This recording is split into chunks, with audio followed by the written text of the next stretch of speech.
हमारे चैनल को सब्सक्राइब करें और नई अपडेट्स के लिए घंटी के बटन को जरूर दबाएं।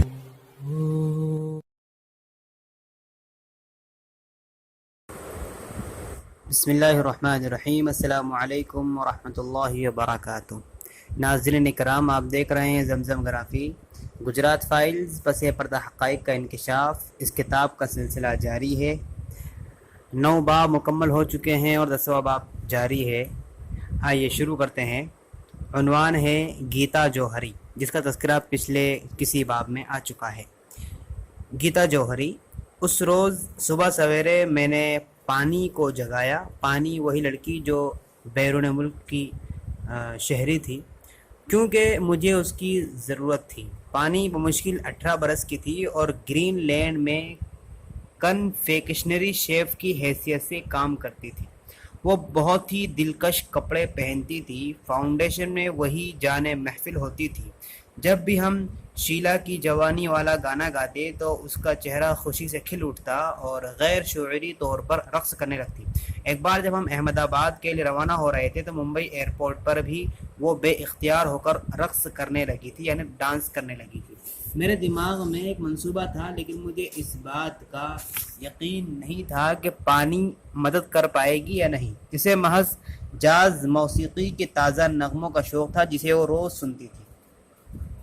सिगरेट नोशी की दावत देकर, यानी स्मोकिंग की इनविटेशन देकर मैं उसको छत पर ले गई और उससे मालूम किया कि क्या एक दिन के सफ़र पर वो राजकोट जाना पसंद करेगी।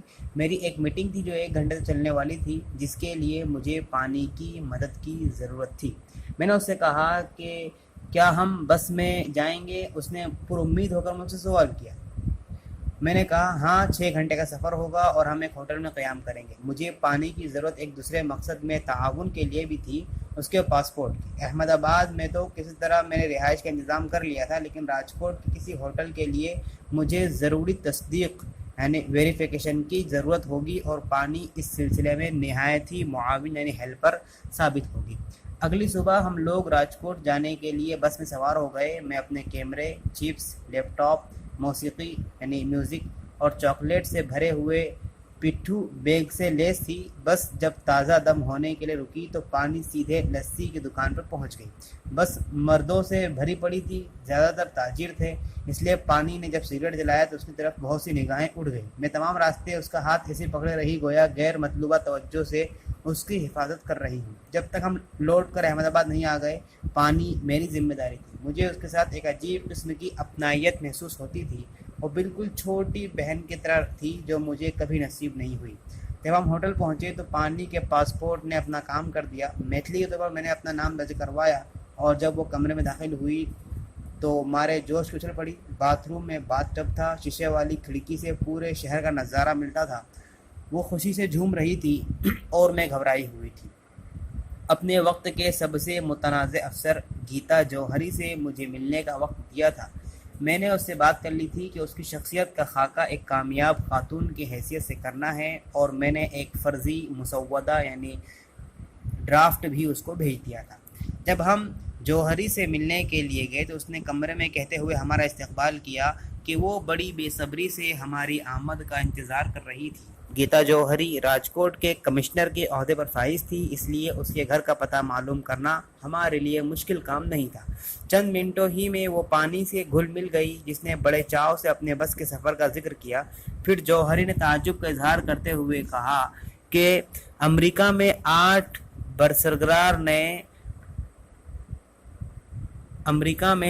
बरस गुजारने के बाद मैं तो पूरी फरंगी मालूम होने लगी हूँ। और बोली, तुम्हारा लहजा बहुत सकील है, यानी बहुत हार्ड है, यानी तुम्हारे टोन बोलने की बहुत हार्ड है। फिर वो अपनी बेटी के बारे में बातें करने लगी जो बैरून मुल्क रह रही थी, और बताने लगी कि उसके दोस्त अक्सर वहाँ आते रहते हैं और राजकोट में उनके साथ ही ठहरते हैं। उसने पानी के सामने ये पेशकश भी रखी कि अगली बार जब वो आए तो उसके घर ही पर क़याम करें। पानी फ़ौरन राज़ी भी हो गई। वक्त तो मैंने सर हिला दिया। ये वक्त किसी इख्तिलाफ़ के लिए मौजू नहीं था। मैं पानी को बाद में वजाहत से बता सकती थी। उसकी बहादुरी के तमाम किस्सों का जिक्र करते हुए मैंने गुफ्तगू का आगाज़ किया और फिर ताज्जुब का इजहार करते हुए मैंने कहा कि लेकिन एक रिपोर्ट में उसके बारे में कुछ मनफी बात आई है, कुछ नेगेटिव बातें आई हैं, और اوہ وہ سہراب الدین انکاؤنٹر کی بات ہے، اس کے بارے میں تمہیں زیادہ جانکاری نہیں ہوگی۔ یہ قتل کا ایسا معاملہ ہے جس کی وجہ سے گجرات کے تمام افسران زیر نگرانی ہیں۔ اپنی آنکھیں پھاڑتے ہوئے میں نے اس سے کہا، ہاں جس افسر سے بھی میں ملتی ہوں وہ اس معاملے میں بات کرتا ہے۔ وہ ہنس پڑی، کس طرح ایک گنڈے نے ریاست کو یرغمال بنا رکھا تھا۔ یہ وہی گیتا جوہری ہے جس نے بقول اس کے ماتحت وی ایل سولنکی اس اسٹیٹس رپورٹ میں تبدیل کی مانگ کی تھی جس کو سہراب الدین فرضی انکاؤنٹر معاملے پر سپریم کورٹ بھیجا جانا تھا۔ امت شاہ کے گھر پر منعقد ہونے والی میٹنگ میں اس سے مطالبہ کیا گیا تھا کہ یہ رپورٹ کی تفصیلات میں تبدیل کر دے۔ تحقیقات کو سی بی آئی کے حوالے کرتے ہوئے سپریم کورٹ نے تحقیقات کے ساتھ چھیڑ چھاڑ کرنے کی پاداش میں گیتا جوہری کو پھٹکار لگائی تھی۔ آج کے لیے اتنا ہی۔ آپ کا وقت دینے کے لیے بہت بہت شکریہ۔ السلام علیکم ورحمۃ اللہ۔